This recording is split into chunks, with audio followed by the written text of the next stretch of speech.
We're back. Time for another edition of the Carolina Insider. Jones and Adam here with you. Let's take a look back at a busy weekend. It's all brought to you by our friends at Wells Fargo. And Adam, there's so much going on. Let's just get right to it.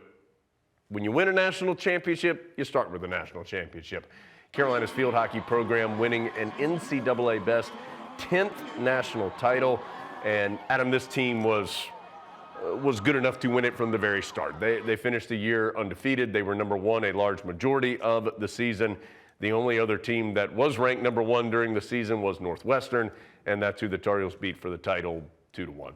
And that was a team the Tar Heels had wanted all season long because Northwestern eliminated Carolina last season in the NCAA tournament, and the Tar Heels were hoping to get that rematch this year. They got it in the national championship game, and what turned into a tight game. Carolina had the 1-0 lead, then Northwestern tied it with about 2 minutes left, but then Peyton Worth assists Aaron Matson about 40 seconds later for the game winner. Carolina finishes it off for the national championship. Of course, that's Matson's fourth NCAA title in her 5 years here. Carolina dominated the entire season. They only trailed for 55 minutes out of over 1,200 minutes that they played. And it wasn't all due to Aaron Matson. It was due to an incredibly good defense that only allowed 2 shots on goal in 2 Final Four games against the best opponents in the country. You only give up 2 shots on goal. So Tar Heels a complete team from start to finish, from beginning of the season to the national championship end of the season. Aaron Matson, Peyton Worth, Meredith Shoulder, and Riley Heck all on the all-tournament team.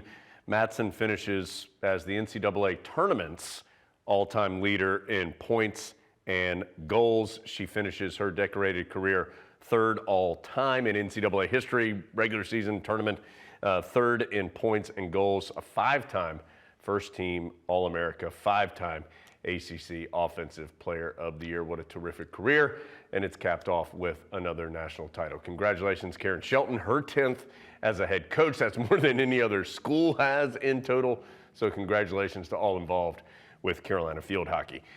Adam, a team that knows a lot about winning national championships is women's soccer, and they have taken a couple steps closer to another. Beat Georgia 3-1 and then BYU 3-2. That has advanced the Tar Heels to the round of 8 of the NCAA tournament. Carolina got a couple of 2-goal games in those 2 games. Allie Sentnor scored 2 against Georgia, and then Maddie Darlene scores 2 against BYU. Tar Heels beat the Cougars 3-2 on Saturday. And Avery Patterson becomes the first Tar Heel since 2018 to get 3 assists in a game. Of course, Avery Patterson is a former pod guest, so she knows how to excel. With that win, Carolina gets the treat of going to South Bend this weekend. They'll play on Saturday against Notre Dame. That game's at 6 o'clock. Carolina and Notre Dame in the same conference, but did not play this year.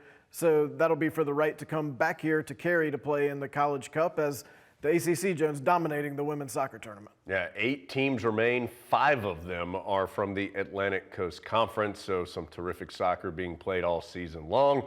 Again, that is 6 o'clock Saturday evening in South Bend, Carolina, Notre Dame, for the right to move on to the College Cup.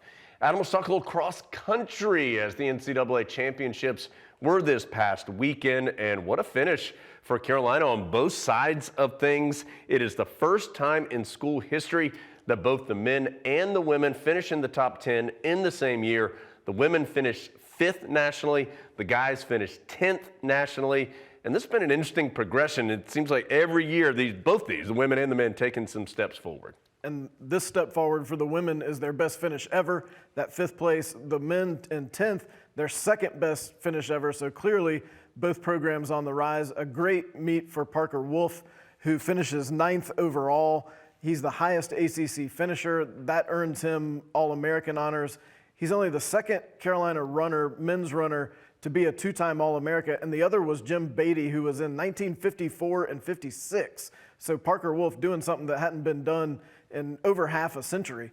And then on the women's side, Kelsey Harrington finishes 17th, Carolina's best finish since 2011. So Tar Heels doing it on both sides in that program. So congratulations to both the men and the women for their terrific finishes. All right, let's change gears a little bit. Adam, gosh, a bad time for a bad game for Carolina football this past Saturday as the Tar Heels led 17-0 over Georgia Tech. See that lead melt away, end up losing 21-17. And it probably simplifies it to say just a bad game, but it just felt like some mistakes that the Tar Heels made, some things that didn't go the Tar Heels' way were things that were uncharacteristic for this team throughout the entire season. It just felt like everything went wrong at the same exact time.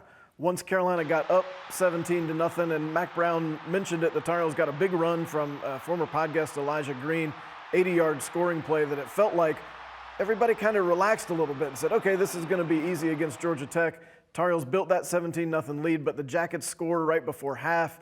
That changed the momentum a little bit, and then Carolina just could never get the offense going. And then when they did find those windows, sometimes they weren't able to make plays, they weren't able to make the catches that they needed to make, weren't able to convert some fourth downs. And meanwhile, Georgia Tech converting a lot of their third downs and just making the plays that they needed to make, as the Jackets have played better in the last month or so.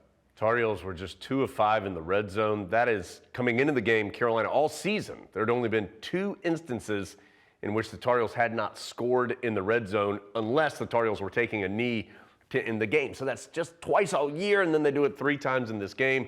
There was a big drop in the end zone, a red zone interception, some big penalties, one that called back a touchdown. So a difficult night for sure for Carolina. The good news is still a lot in front of the Tar Heels, including rivalry matchup with NC State coming up this Friday, 3:30.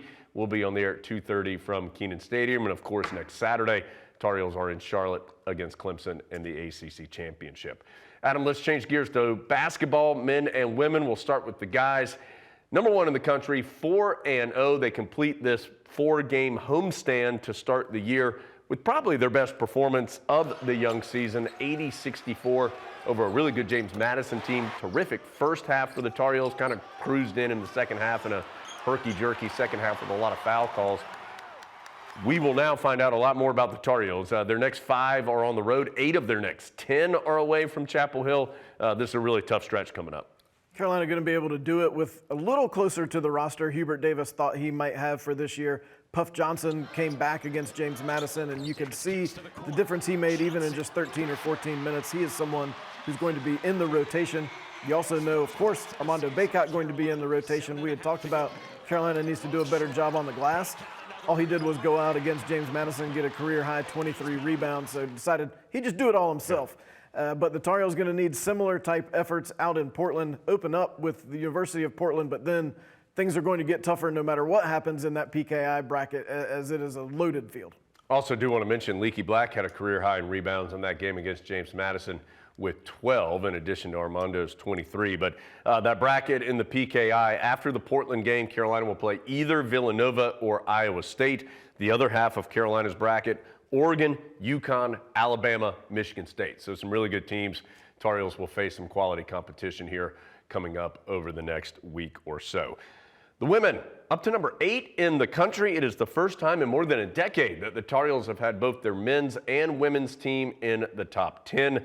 Tar Heels now 4-0 on the women's side as well. They also beat James Madison, although it was a road game for the women, 76-65. They actually trailed at halftime, came back and won in a tough road environment. Eva Hodgkin had 18 to lead the way for the Tar Heels. And Adam, now the women are going out to Portland as well. Kind of a pared down PKI on the women's side. They'll face number 21 Oregon. That's Thanksgiving Day, 2 p.m. And then either Iowa State or Michigan State on Sunday. That Oregon game is a big game. Oregon's a ranked team. And we talked with Anya Poole a couple weeks ago about how maybe Carolina wasn't getting the kind of preseason recognition that perhaps the Tar Heels should. Now they've gotten it. They've moved into the top 10. Now you got to keep it. That's a tough game against Oregon, basically in their backyard on a national stage. That's an important one for Courtney Banghart's team.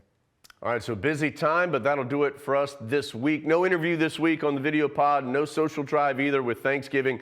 We did have an audio podcast on Tuesday. That will be our only audio podcast of the week as well. Certainly hope you have a wonderful holiday, and we'll be busy. Hang out with us on the radio, on TV, everything, as Carolina is going to be so busy over the next few days. Have a great holiday. We'll see you next time on the Carolina Insider.